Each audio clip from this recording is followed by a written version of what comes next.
10, 9. You want answers? I want the truth!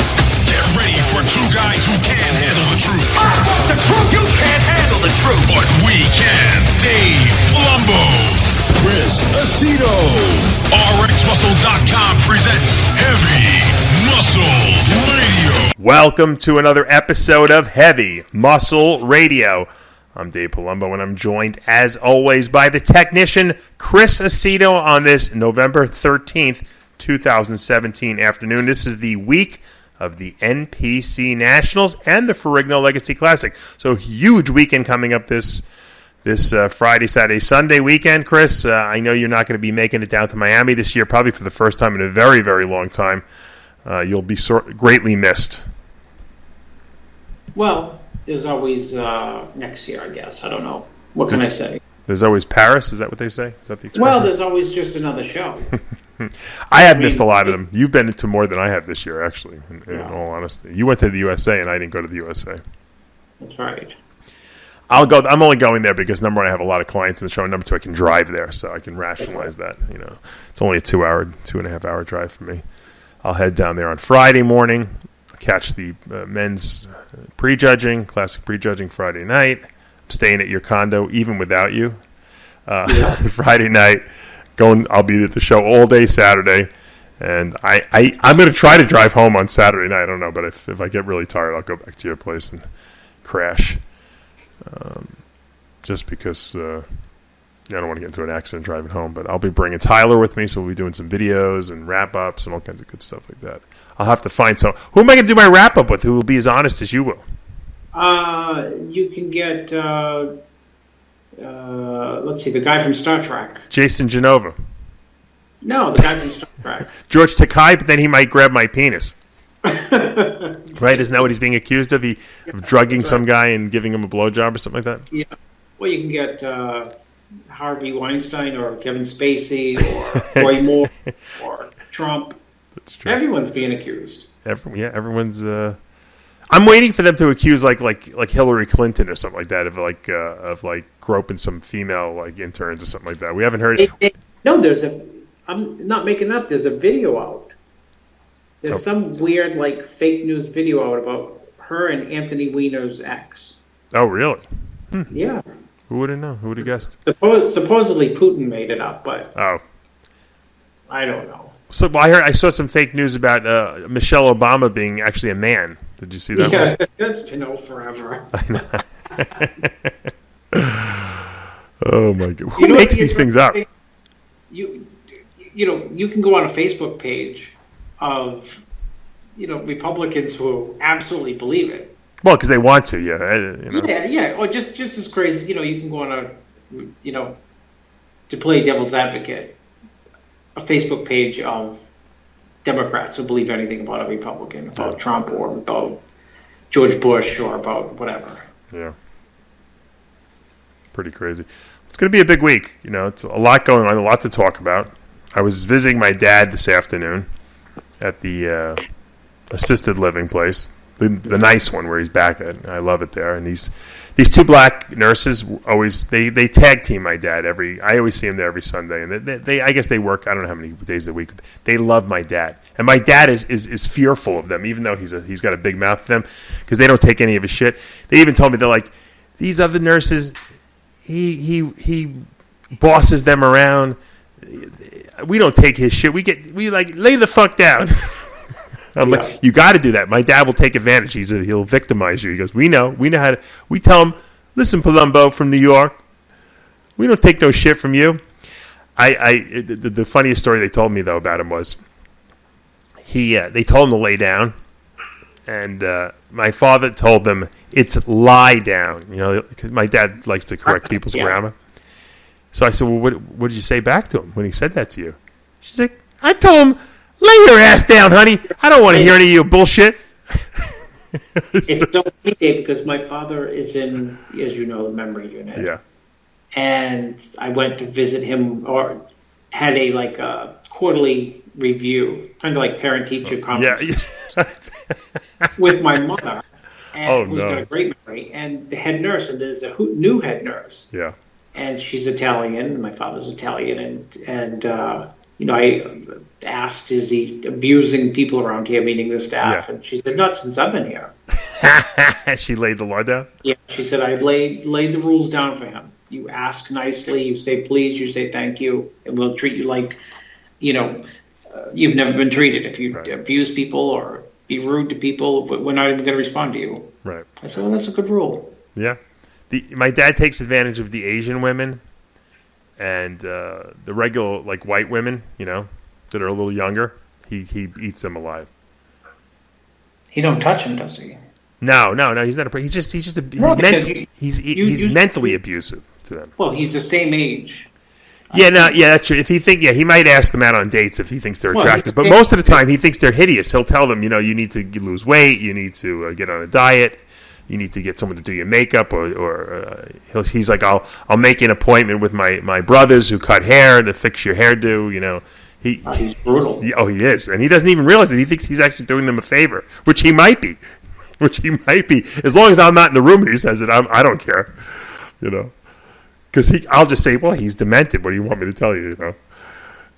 But is that where demented comes from? Does it come from the word dementia? I guess so. Yeah. The word demented. It must, because Amanda always uses the term demented when she says dementia. Yeah, demented when she talks about my dad. I don't know. There's a lot of terms that apply to my dad lately, so I don't know. But he seems like he was in good spirits. He can't remember. I don't think he knows. I quizzed him today. I said, "Dad, what's my relation to you? Am I your brother or your son?" What do you say? I think he guessed it right. He's like, "You're my number one son." I'm like, I'm your only son, I said. So. Well, then you're number one. Yeah. Be terrible if he said you're number two. Yeah, that's true. It's true. You remember last week when I was saying that it should be illegal to sell your kidneys? Yes. Or kidney. You wouldn't want to sell both of them because you probably would be screwed. I thought it was I said, I don't understand why you can't sell your kidney if you want to. And one of our listeners, and I don't know if this guy was goofing around with me, but I don't think he was. He said that he lives in New York City and he doesn't really have enough money, and he just works, he's just barely paying his bills. He said he wanted me to be his broker. He's like, "Look, put it out there on the radio. If someone needs a kidney, I'll sell them mine, and you could take a commission on it." I said, I couldn't in good conscience do it, but maybe Chris could. I said, I'll give him the commission. Well, I have to give accolades for the radio show for me being able to obtain. Bedbug spray, right? Yeah, one of you. We played the bedbug tenant voicemail call this week, and somebody somebody who listens to the show contacted you to say, "I have the best bedbug treatment on earth." He does. And it's DNP, and I think Chris, all his tenants will be losing weight, a lot of weight. So you're spraying DNP all over, so people listen. Yeah, well, you'll spray DNP all over the apartments, and all the overweight people will lose weight, and then they'll think you're a miracle worker. They'll call you George. I'm actually, I'm in New York for a few days, and I the first thing I did, believe it or not, is when I went on TripAdvisor looking for hotels, is I'd go to the terrible reviews and I'd look for bedbug reports. Yeah, I was going to say, you better be careful you don't pick up any bedbugs in the city there and bring them back to your tenants there. Then you'll be kicked out.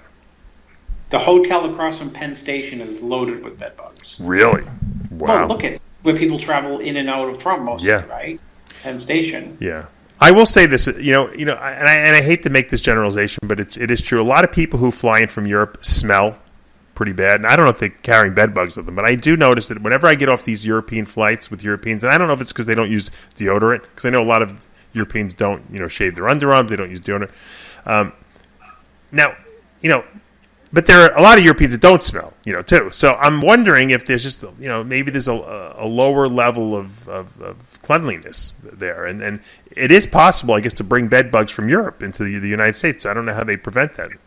Yeah, but I don't know if bed bugs are connected with, in your suitcase with your clothes. Well, They piggyback, on the clothing. Yeah. That's how do you think your tenants got him? They brought him in from somewhere. I don't know that. Maybe I had a European tenant who There you go. spread them everywhere. Yeah, and you're blaming the one guy who's in the apartment for 26 years there. God damn it, Aceto!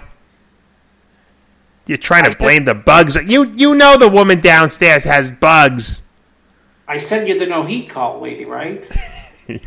Yeah, that was good. Did you get that one? I know it's been a busy week. Yeah, I didn't play the whole thing. I got to be honest with you. I didn't have time. Well, the bottom line is, I said it was 70. I said someone over there was 74 degrees. I said, She thought it was 54, 64, 74, 84. And you were restricting the heat. You were cutting her off. She thought. Yeah. So we sent someone over, and it was 74. Yeah. It was a busy week. It was really a busy week. A lot happened. Of course, my video guy went away the 2 days that all the craziness happened. I had to do my own videos. But the first, let's talk about the I'll talk about the Billy the Bread Man first, because I have a lot more to talk about at Rich Piana. But Billy the Bread Man Sullivan, who I used to be friends with. I used to see him at all the shows. I remember when he first started P28, Protein Bread. The story was that his family was in the bread business, and he was obviously into bodybuilding. And I heard he was adopted into this family, and he always, he was big, weight trainer and his whole life into healthy eating, and he talked him into starting this division of their company, and they launched P28, and they came out with bread and protein bread, protein bagels. They went into the butters, the nut butters, and they came out with protein cocaine. Yeah. they have great products, that's for sure. But then the story hits, the story that no one in their right mind would ever believe, but is true, unfortunately. Billy obviously was selling cocaine and marijuana in large amounts, very large amounts, and I guess his new wife, who I had just met, I think like 2 years ago at that Atlantic City show, I know they had a kid. He was, I don't know, got into an argument with her or something like that. He was abusing her. He wound up wrapping her up in plastic and putting her in a box in the trunk of his car. He drove around with her all day long there. I mean, this guy was out of his fucking mind. He must have been he must have been using his own drugs that he was selling, because no one in their right mind would do that. He obviously lets her out at some point. Thank God didn't kill her. And what does she do? She goes and calls 911. Amazing. Imagine that. I mean, what was he thinking? That she wasn't going to call the police? They come, get a search warrant for his house after all this, and they come to the house. He's got all these drugs in the house, or wherever he had it over there. I don't know. He had another house, but the bottom line is that they caught him with, 50 pounds. That's 25 kilos, okay, of cocaine. Now, when I was in prison, there was a guy who was in prison with me, really good guy. We used to work out every day together. He got caught with 2 kilos, or 1.5 kilos, I think. And he did 5 years. He did 5 years. In other words, he was given more than that, but he did 5 years. Okay? So Billy had 25 pounds or 25 kilos of cocaine. He had 134 pounds of marijuana, $9,000 in cash, which is not a big deal, obviously. And then, of course, evidence of the kidnapping, that he did of the girlfriend. Now, the kidnapping, which sounds a heinous crime, right? That will probably get dropped because it's so minor in comparison to what the drug charges he's facing are, that really the only two alternatives is, become an informant for the feds, if they even want him to, because he sounds like he was the big guy, but maybe they want to know where he got it from, or do 20 years in jail. I mean, that's really pretty much his two options. I mean, so what do you think which option do you think he'll take? C. None of the above. I think he'll cooperate if they even offer him anything. I mean, who knows?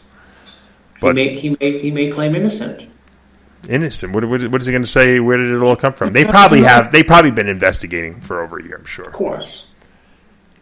But what's happening to society, Chris? People are just fucking losing their minds. I mean, I've never heard of all these crazy things that are going on. I guess a lot goes on behind the scenes that we're not privy to, because we're not as crazy as we think we are. No, I always say on the show, people have no idea what a person's life is behind closed doors. Zero. Not somewhat. None. That's why the doors are closed. You're right. Which I'm going to go to my. I'm going to go to. I mean, I always hear like, oh, what a wonderful couple they are, this and that, and you find out 5 years later, oh, he used to beat the crap out of her. Yeah. No, I hate to hear that too, because especially when I like a guy and I meet him and I'm like, oh, this guy seems like a pretty cool guy. I would hang out with him, and then I find out the guy beats his wife, and I mean, not only did he beat his wife, he put her in a plastic bag in a trunk of a car and drove around. The only thing he didn't do, which Titus did one step further, was light the car on fire. I mean, that's the only step that he left out. I mean, what the fuck was this guy thinking? He probably figured Titus went too far. He should have never killed the girl and put the car on fire. I'll just let her out. I blew off a little steam. She'll get the message now. She won't. She learned a lesson.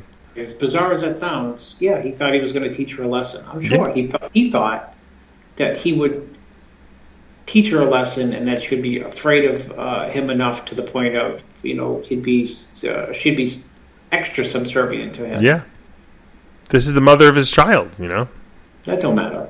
I'm saying, would you do? I wouldn't. Would you do that to the mother of your child? I mean, come on. She could have died back there. He didn't know. I mean, she could have suffocated. I mean, it could have been warm out. I don't know. Anything could have happened. There's no guarantee that she was getting out of that trunk alive, especially if she was in there all day. Yeah. Well, you'll find out that you'll find out too that the protein bagel business was not really doing so well. It doesn't matter. Don't you think that was a money laundering? It doesn't matter, but the point is, like I said, you don't know what goes on behind closed doors. A lot of times people put up with businesses a front that they are doing, gangbusters, and you find out, they're not. They probably were losing money, but I'm sure they were doing it to wash the money they were making from the drugs, don't you think? Unless you're suggesting he went to drug dealing because the business was failing. Yeah, I was doing that, but you're right. It might have been that the business was a sham from the beginning, just to launder the money. Yeah, because you don't just start out selling 25 kilos of cocaine at a pop. I mean, you start with a quarter of that. A quarter of a kilo. You start small and you build to that. So he must have been doing this for a number of years now. I mean, you sound like a lawyer. It's the second case you're building. Yeah, well, wait till I haven't got to the good case yet. Yeah. I haven't got to that yet. That's a doozy. I think I should wait and talk about the Ferrigno Classic first. But I just want to say one thing. People have asked me, for some reason, this must be the depressing time of the year because a lot of my clients are depressed now. And I've been getting the change of seasons would do it because winter's coming. Shorter days, darker days. Darker here in Florida, but the sure hell is not cooler here. It cooled down a little bit, but it's really nice here. So I don't really get depressed anymore. But I will say this one thing: there is a lot of people that I'm working with, and the people that contact me who have been depressed. And here's a good quote for you guys. I think you guys need this quote out there. This is important. A happy life is just a string of happy moments. But most people don't allow the happy moments because they're so busy trying to get a happy life.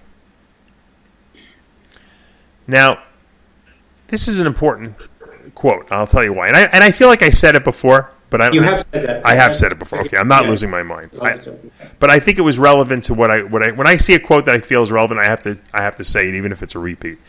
The reason why it's important is that everyone looks for the perfect life. Okay, and there's no such thing as the perfect life. Enjoy the journey along the way, the small moments that you have, because not every moment's going to be great. Not everything's going to work out the way you want, and you have to take the good with the bad, and enjoy the good when it comes. And if there's some bad moments, you get through it, and hope that those moments will change the way you think, so that you can then take a different course possibly and wind up in an even better position. And I was just saying this earlier to you.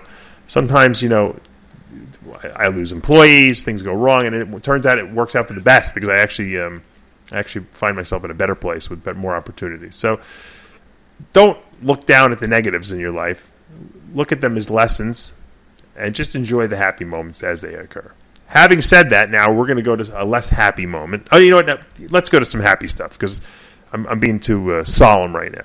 Let's talk about this Ferrigno Legacy Classic coming up this weekend. I'm going to be at Nationals because I think that's a bigger show, but Lou Ferrigno is putting on some hell of a bodybuilding show. In 4 years, he's made this show huge. There's 28 pro men in this show. I believe, Chris, if I'm not mistaken, this may be the biggest open men's show of the year. It has to be. Competitor-wise. When is the last time you had 28 guys in a I don't remember. The Night of Champions back in 2000? Maybe the Tampa, maybe 2 or 3 years ago, was pretty stacked. Yeah, I don't know if they had like maybe even 4 years ago. Like when Roden won it, 2012, 2013, the next year, you had like 40 guys. Yeah. You remember when they first launched this show, you couldn't get they couldn't fill the lineup up because people figured that's the end of the year. I don't want to be bothered.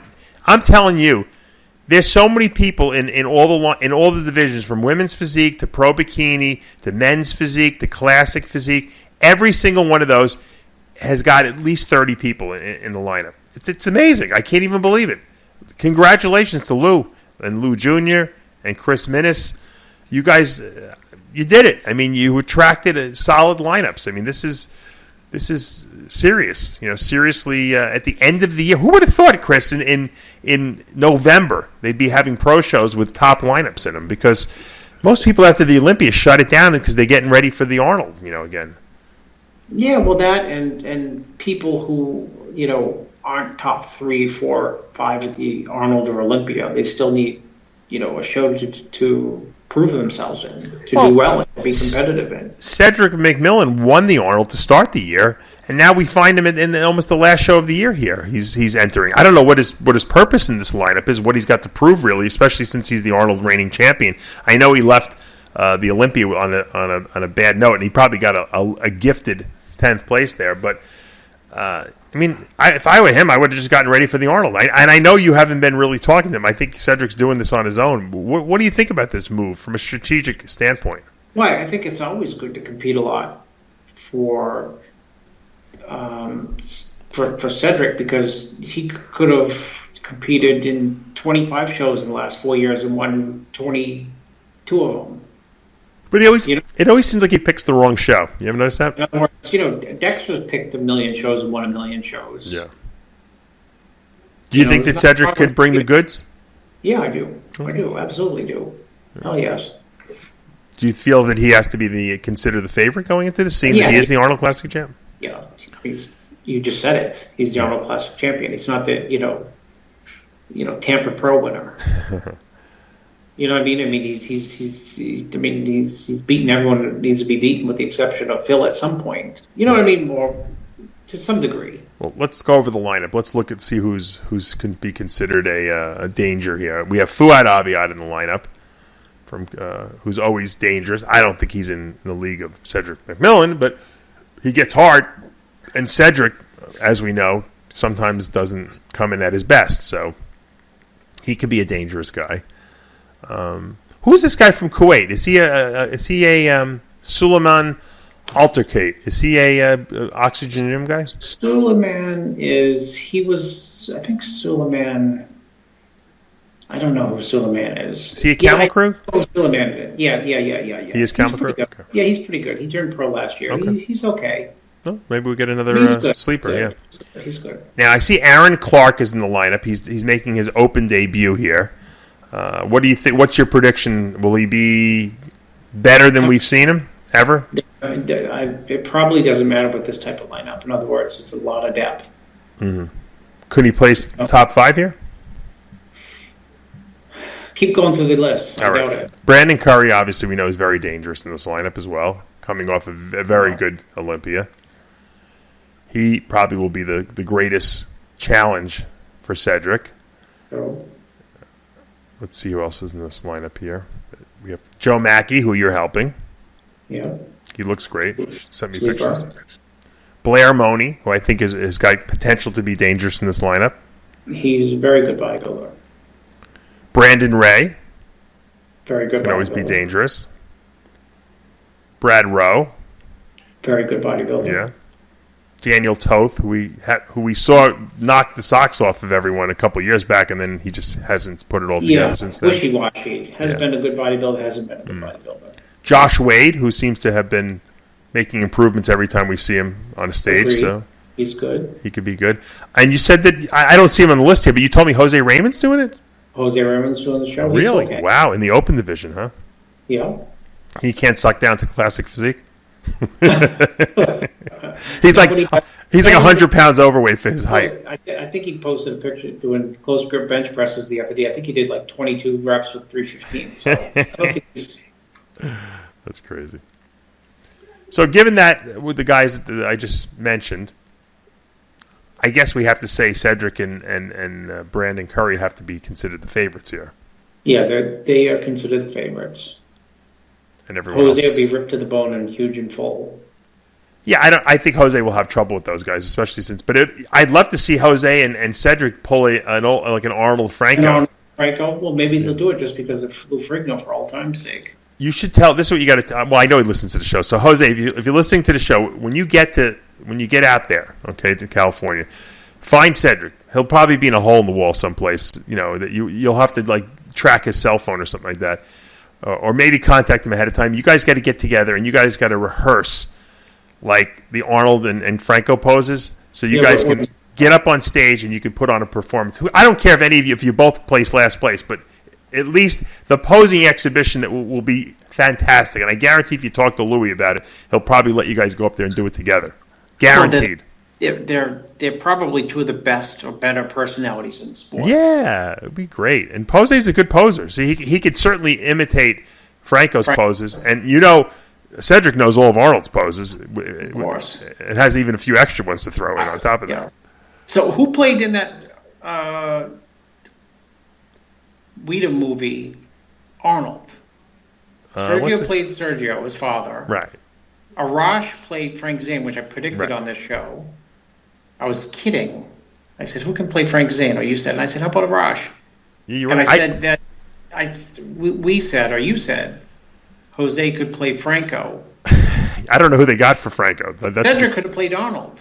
Yeah, Arnold. He's slightly his tint. But they had a black actor play.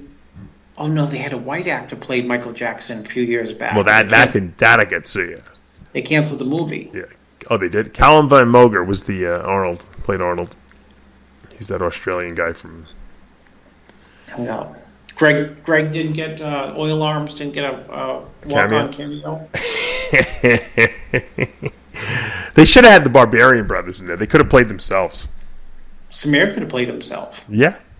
Or Samir could have played Joe Weider because he does the perfect. I think that they should have gotten him to play Joe Weider when Joe is old. You know what I mean? Because they have different stages of his life. Right before, like when he was old, like and he was acting like kooky. They should have got Samir in there because he even looks like him a little bit.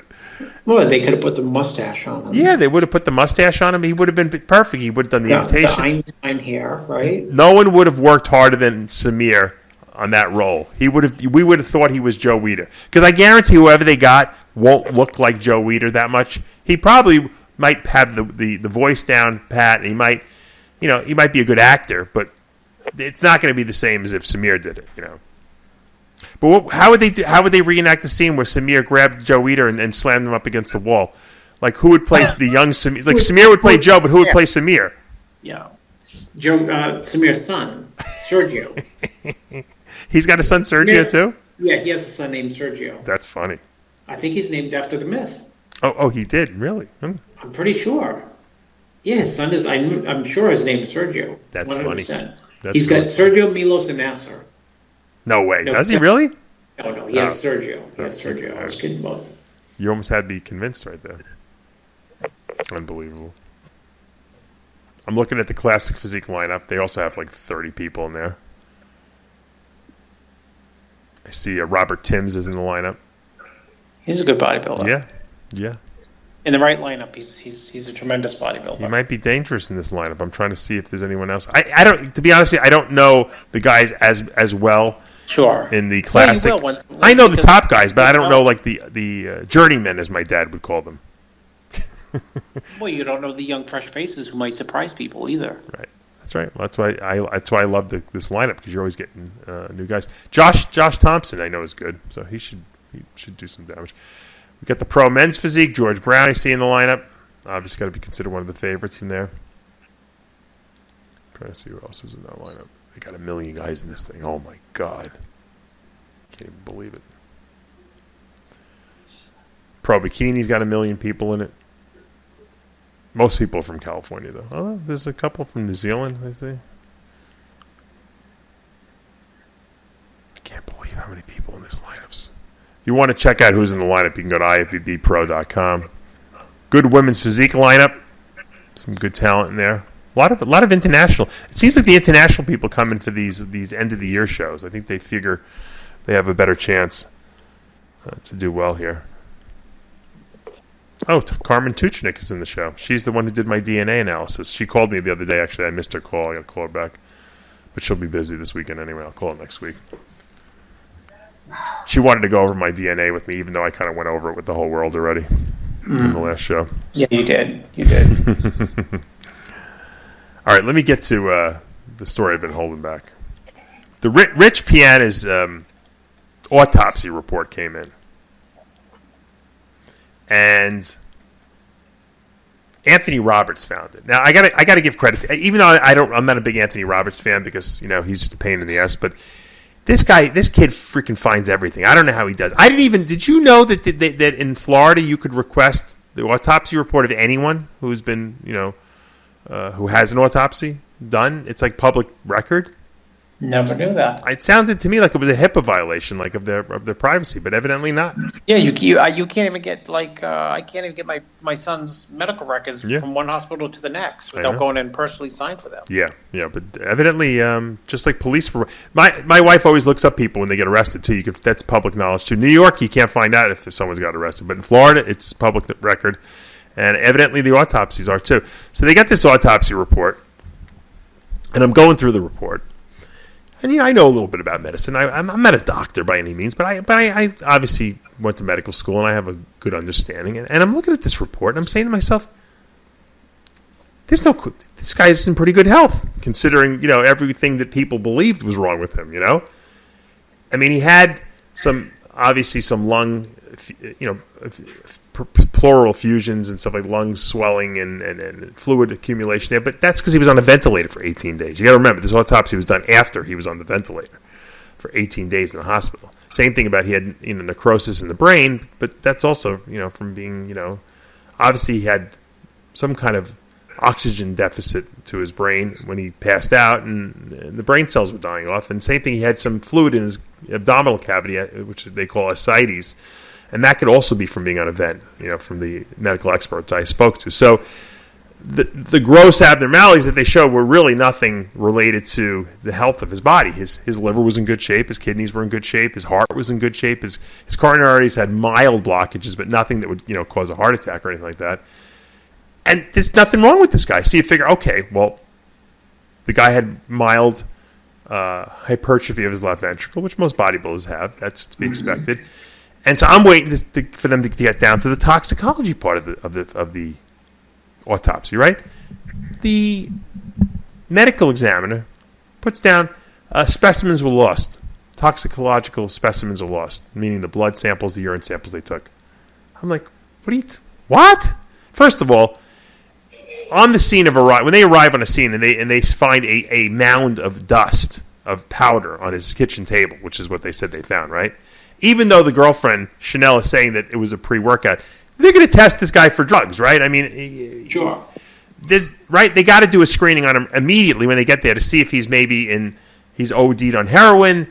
I heard they gave him a shot of naloxone, which negates heroin overdose, and just to play safe. And when he gets to the hospital, they definitely took a screening of him. They definitely did. They have to. They want to see what's wrong with this guy, right? Now, the specimens that they took from him could have gotten lost in the lab after that, because sometimes they throw them out after 2 weeks. Even though it says in the autopsy report they were requested to be held, and I know they were requested to be held because I investigated that too. Somehow someone threw them out.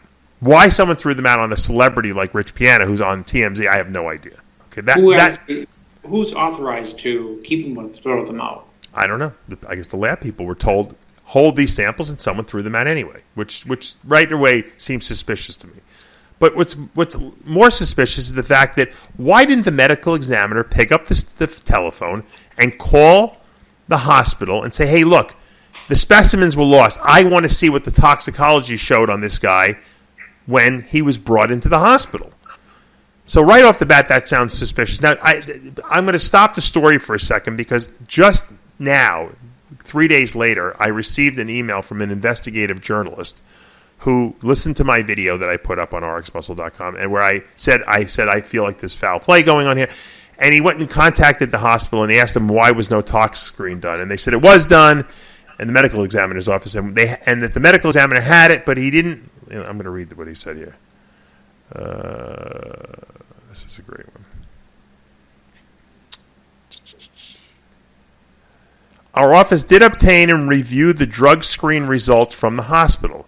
The analysis performed by hospital laboratories is cursory and does not detect certain drugs of abuse commonly used these days, nor do they screen for steroids or growth hormones. Thus, any involvement by those substances could not be ruled out. For more detail regarding first of all, let's talk about steroids and growth hormone. We know that they don't cause acute death. So who the fuck cares if they could detect that in Rich's system or not? That's not what killed him. Not acutely like that.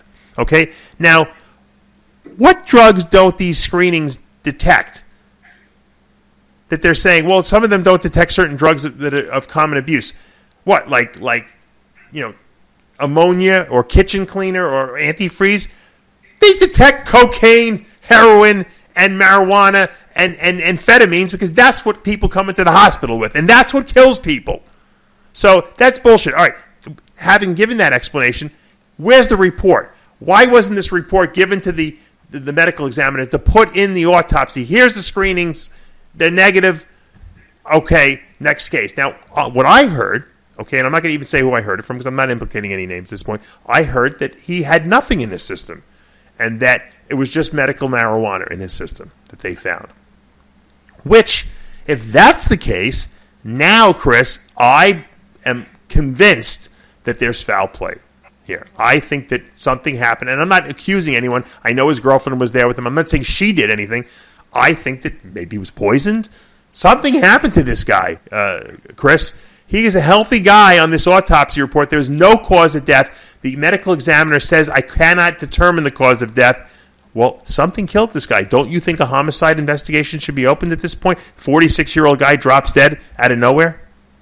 Well, there's probably just this, I know it sounds ridiculous, but this crazy assumption that he's so big that he died indirectly from something that he put in his body to make him bigger. But we know that doesn't happen out of nowhere. Something has to exacerbate it. And you know what? I personally thought that, I figured, well, he did a line of cocaine or a little too much. He threw a heart arrhythmia and he dropped. You know, that seems like the obvious. But you know what? You can prove these things. You can show damages to the heart and you can show there's no drugs in his system. They're saying he's clean. Okay, that's really what they're saying. Because if he wasn't clean, then they would say, you know, his cocaine, you know, levels in his body would indicate that it could have caused an arrhythmia and he could have died of. There's no determination of cause of death, and they're just closing the case. I say we got to open this fucking case up because I think that this guy somehow has been murdered. I believe it to be a homicide. Once again, I'm not pointing any fingers at anyone because I would never do that. That's not what I do. I just bring up the idea that something could have happened. Look, you know, he could have been poisoned at the gym, you know, by someone. Something could have been put on his car and he could have grabbed it on the hands and it could have gone through. He could have been DMP'd to death. Who do we know? What do we know? The point is that someone's got to investigate this. And you know what the problem is? Rich's family does not have a lot of money, okay? And someone has got to open up a homicide investigation, and that's the only way that can happen is that if a lawyer takes over. So what I'm putting out there is, because I know our listeners come from all walks of life, I'm sure we have lawyers out there who do criminal cases who are very smart and would love to get their hands on a case like this and start asking the right questions in the Tampa area there of the prosecutors, of the investigators, of the detectives. Hey, guys, what the fuck's going on here? How come there's no homicide investigation open? A 46-year-old guy drops dead, no cause of death we have, no drugs in his system. What's going on here? The specimens are thrown out in the lab, so we can't even go back and check them for obscure, you know, poisons that maybe no one suspected. This stinks. This stinks, Chris, of something being covered up here, and I am demanding our community somehow find a way to get to the bottom of this. I know Rich Piana's sitting, hovering above me right now, looking down, saying, "Dave, you can get this done." And I'm telling you, I know we have listeners out there who are lawyers or no lawyers who would love to get involved with this. Guys, you contact me. You can email me at huge285@AOL.com. You can call me. My cell phone's available everywhere. It's all over the place. Everyone's got my cell phone. It's on my Facebook page. Contact me, and I will put you in touch with the right people to talk to and interview, because something is not right here, Chris. I'm telling you. You know how you always say you were right? You're always right, Dave? Yeah. I'm telling you, this is going to be a movie. This is going to be a movie. This will be a movie. Whoever solves this case. And I don't want any credit for it. I never get credit for anything anyway. Just you and I will talk about it on the radio. I want to be invited to the opening of the movie. That's all. The premiere. Right? Yeah, who's going to be? Dan Solomon's got the Ben Weeder movie. I got the I want the Rich Piana movie. That's all. Who would play Rich Piana? Oh, yeah. Who would play Rich? I don't know. It's a good question. Probably There's 1,000 people. Boston Lloyd. How about that? He'd be perfect, right? He's young enough. He could play him as a young man. He's not big enough. Well, maybe I'm sure Boston Lloyd for the part would be willing to inject his arms with 1,000 cc's of oil. Don't you think?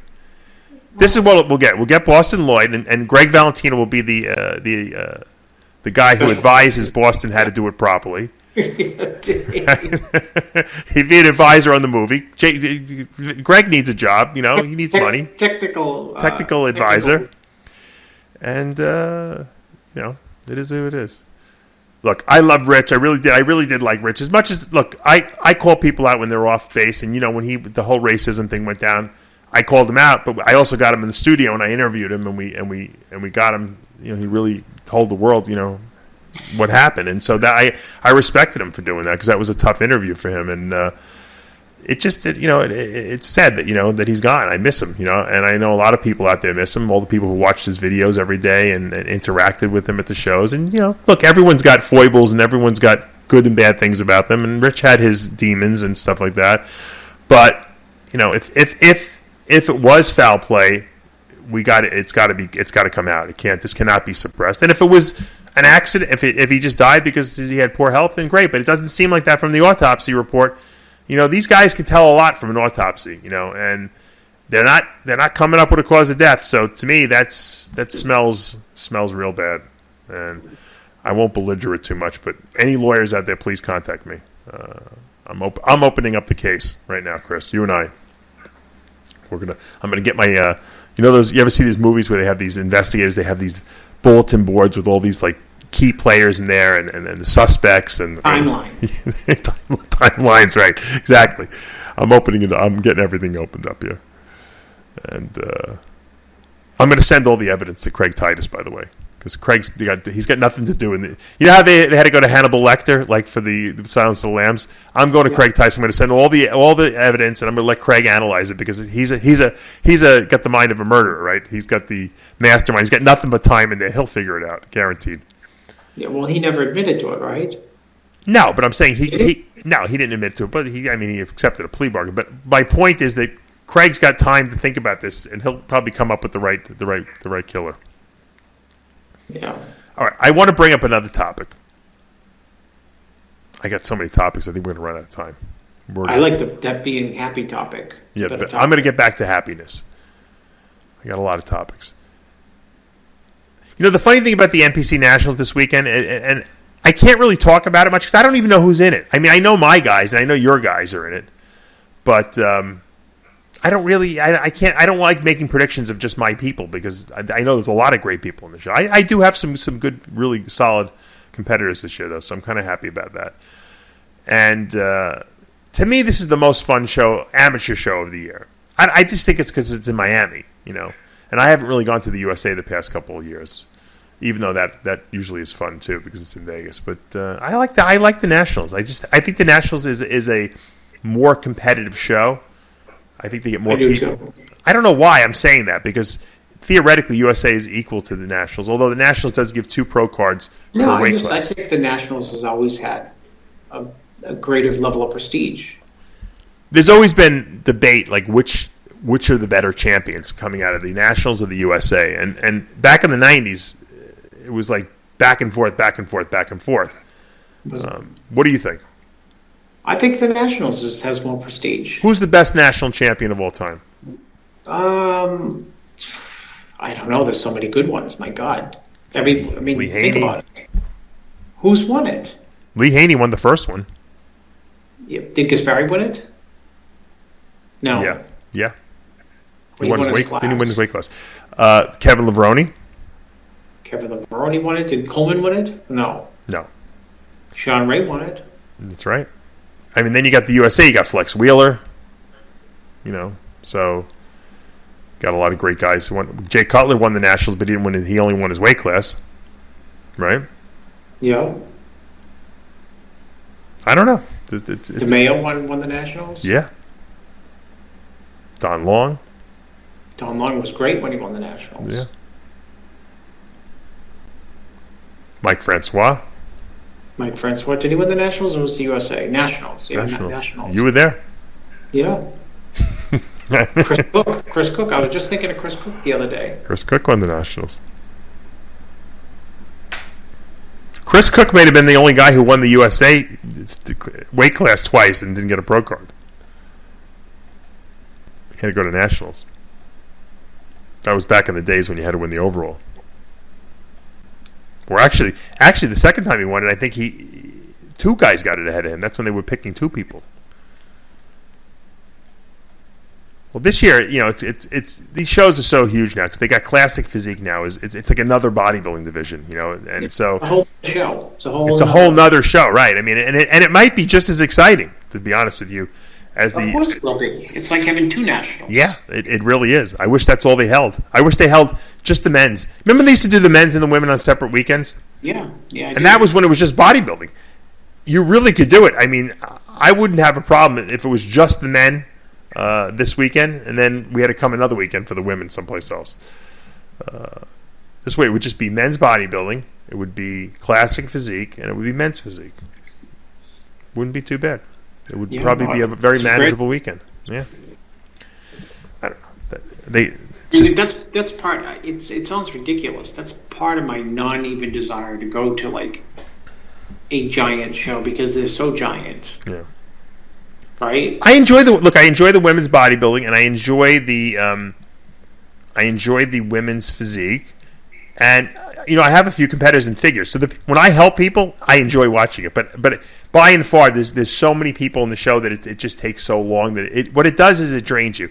And it's not that I don't enjoy watching bikini. If I went to a show and that's all they had was bikini there, I'd probably get into it and I'd analyze all the classes and because I would know that after 2 or 3 hours it would be over. But when I'm having to sit through 100 or 300 bikini competitors, 400 figure competitors, 400 men's physique guys, I'm almost so drained that I can't give my attention to the men. I don't feel like I'm missing anything. Yeah.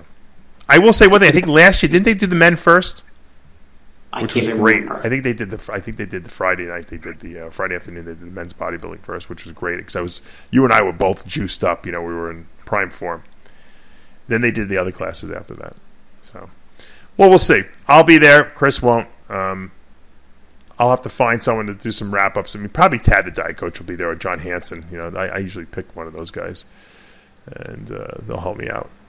The key to doing wrap-ups, Chris, is you got to find someone who sits through the whole show. That's the problem. There's very few people do that. Yeah. Well, John Hansen will. John Hansen will. Yeah, he'll definitely be there. I know it. I'll have to talk to him ahead of time. And he'll remember almost every guy. He will. He will, which is good for me because I can't remember anything. I have to take notes. I take notes because there's so many people in the show that I don't even, from class to class, I can't remember.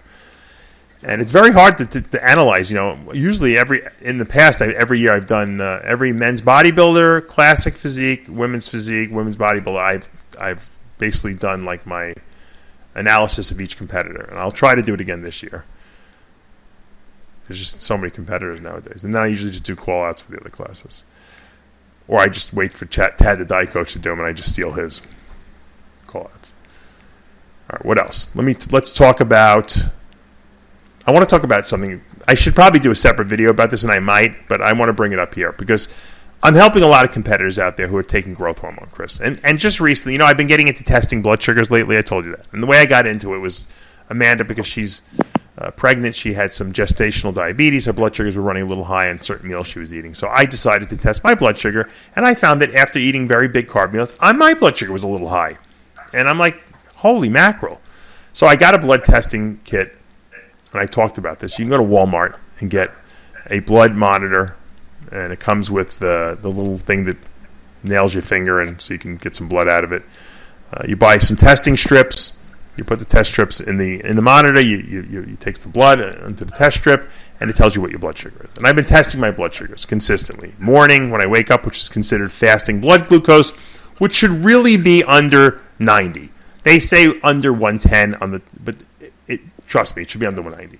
If it's over that or over 100, you're in trouble. And your pre-meals, or I should say pre-meal blood sugar should be probably under they say 120, it should be under. Realistically, under 130 is probably okay. Now, 2 hours after you eat a meal, you should definitely be under 130. That's called your postprandial blood sugar. What that means is that after you eat, you get like this second surge of blood glucose, and how your pancreas handles that is called the postprandial blood sugar. So 2 hours after you eat, you should test your blood sugar again. So you want to test it first thing in the morning, you want to test it before meals, and you want to test it 2 hours after meals. And the before and 2 hours after meals should be under 130, and in the morning it should be under 100, okay? And I am noticing a lot, and I've been telling a lot of my clients to go out there and get these blood testing kits, and I've noticed a lot of my clients are running high blood sugars in the morning. Their fastings are 120, 125, even 110 is too high. And I've noticed that this is happening with people that are on growth hormone. And even though most of these people are having normal blood sugars during the day, they're having these overnight highs. Now, the question would be, why is their blood sugar going up at night? And the answer to that question, Chris, of course, as you know, is that your liver is constantly producing glucose from amino acids while you're sleeping to keep blood sugar levels stable. The problem is, as blood sugar is produced from amino acids, okay, via gluconeogenesis, the body has to crank out insulin to lower it. And for some reason, in some people's bodies who are on growth hormone, their bodies are too insulin resistant. There's too much growth hormone there. The insulin can't get to the receptors, and the beta cells can't keep up with the insulin production all night long. And what happens is invariably they're running these higher blood sugars. Now, what's the negative ramifications of this? Well, from a health standpoint, obviously, high blood sugars are not good because it can cause damage to your eyes, the extremities of your hands and feet, because the blood vessels get glunked up and they don't have good circulation there. They can damage the kidney tubules, the filtering apparatus. But most people won't get scared away with that. But from a standpoint of bodybuilding, I think what's happening is people are not absorbing all the nutrients that they're consuming. And I think that might have been the case when I was bodybuilding, and why I found that What's that mean? Not absorbing all the nutrients? In other words, if your blood sugars are running high, you're not getting all that glucose into the muscle cells. To use as energy. So you think you're eating, 300 grams of carbs, and maybe you're only absorbing 200 grams of carbs. And the rest is what? Just floating around in the I don't know where it's going. It could be getting stuck in the blood vessels. You could be filtering some of it. Probably unlikely that it's going through the kidneys if it's only, if you're not super, super high. But it's not getting to the places it's supposed to be going to. That's the bottom line.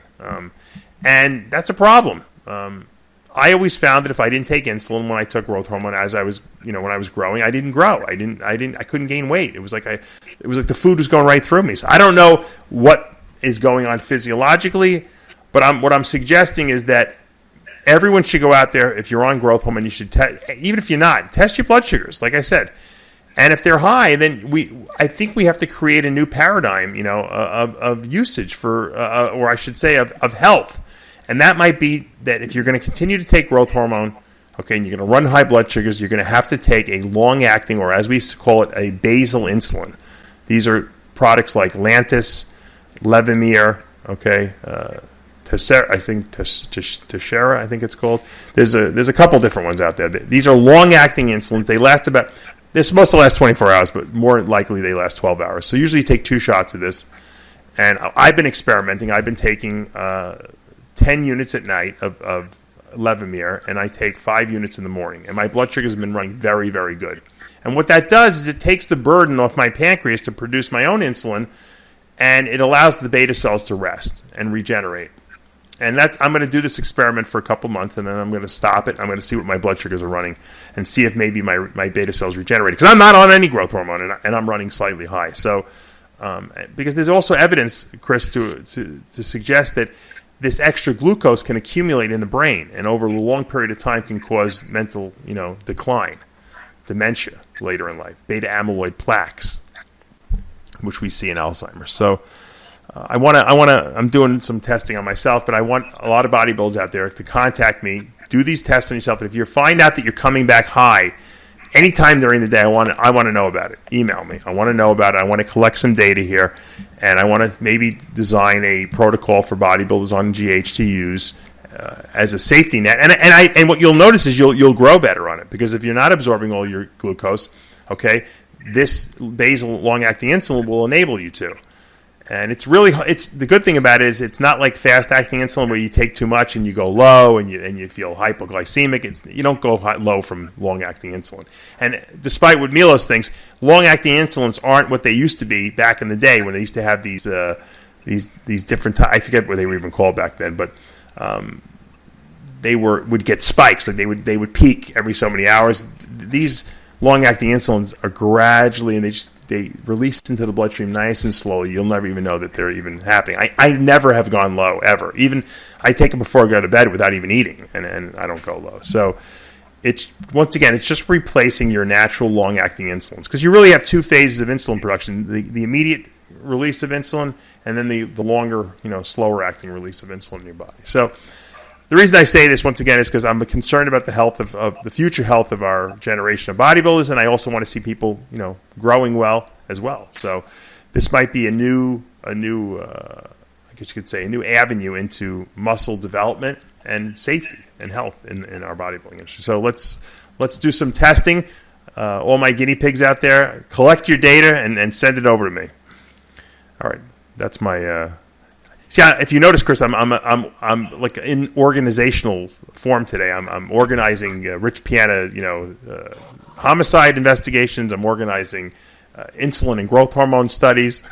I'm doing all this from the safety of my computer. I noticed. Now, since we're talking, you're in an organizational I know. I feel like I have as I get older, I feel like I have a duty to the industry to leave my mark someplace, as my dad would say.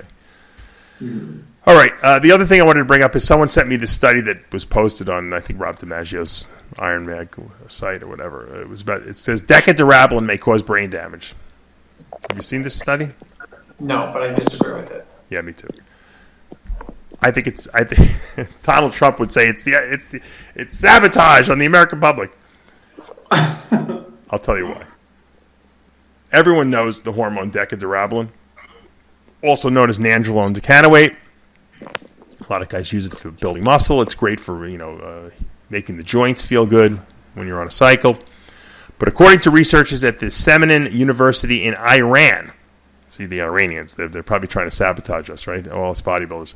Nandrolone injections reduce problem-solving capacity after as little as 4 weeks, but in lab animals, we're not convinced yet. The Iranians did experiments with male rats. Half of the animals were given injections containing 15 milligrams of nandrolone per kilogram body weight every 4 days for a period of 4 weeks.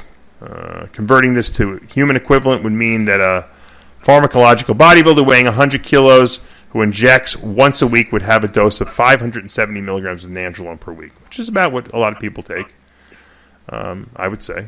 But most guys take about 500 to 600 milligrams a week. Half of the rats had access to a treadmill and can run on it as they wish. The other half did no exercise. At the end of the 4 weeks, the researchers trained the rats in an aquarium that resembled the one shown below. Whatever. So they made the rats exercise.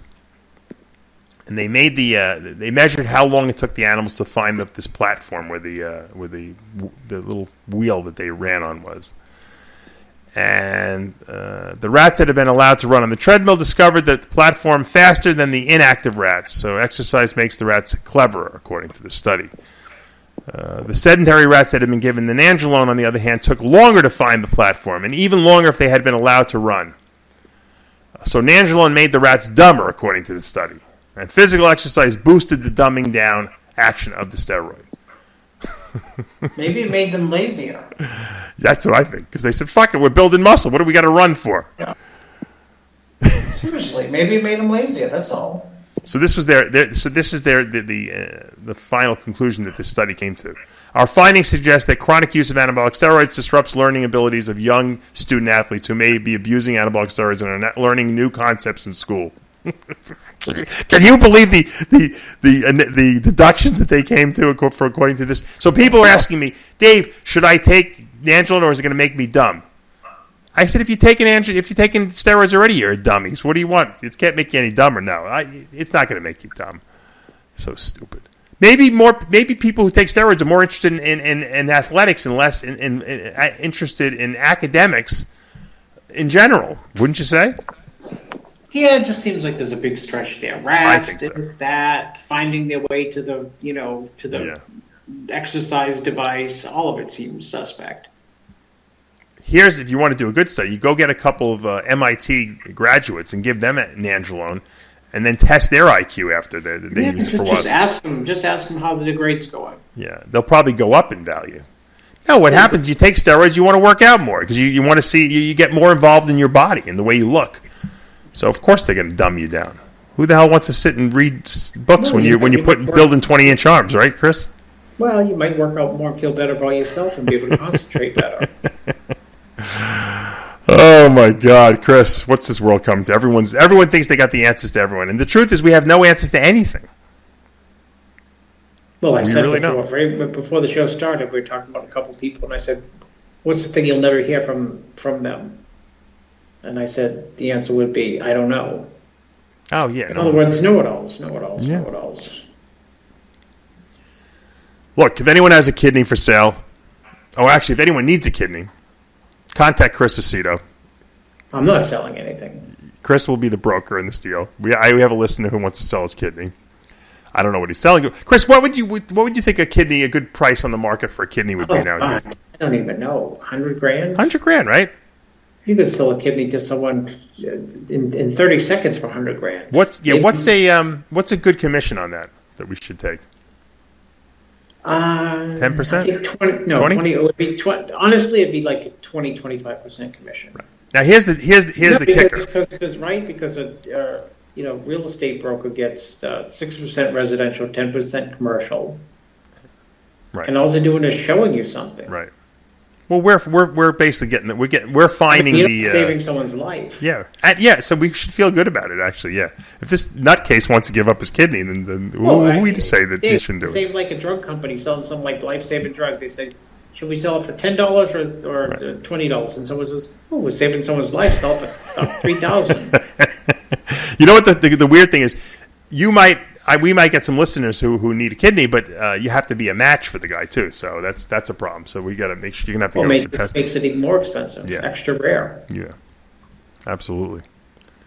Well, guys, if I say this to even my clients, if you guys are at Nationals this weekend and you see me there, come up to me and say hello. Don't be afraid to say hello, because even if I know you, I will probably walk right past you and not say anything to you because I won't even see you. Because as Chris knows, at Nationals we're very busy. We're in our own world. There's 1,000 people walking around there. I don't even see my own clients. I tell my clients, come find me or text me and tell me you're coming to find me. Because I seriously, I don't want anyone to get insulted. I will walk past my dad if he was there. Well, probably not, because I'd hear him screaming. I would know he was yelling at someone. But I could walk past anyone in that venue because it's very busy and like I said, I'm trying to critique every single athlete, so I'm not looking around to see who's around. I'm in my own little bubble. So just come up and say hello. Don't be shy. And I want to wish Lou Ferrigno and his son and Chris best of luck this coming weekend. I know you guys are doing some great stuff. I think in the next couple of years, you guys are going to be right up there with the Arnold Classic, and you've been doing some amazing stuff. And if anyone's out in the California area, I highly recommend that you go to the show. It's going to be a great show. What else? In the immortal words of Sal Palumbo, lie down, will ya? It's not lay down, it's lie down, Chris. Remember that. And also remember that life is just a string of happy moments. Okay? Stop looking for a happy life. Enjoy the happy moments. And that is my final word for this evening. Chris, enjoy your time in New York City and wherever you'll be this coming weekend for the Nationals. I will be in Miami Friday through Sunday. Don't forget to stop in and say hello. Until next week, remember, with Heavy Muscle Radio, the truth hurts. Good night, everyone.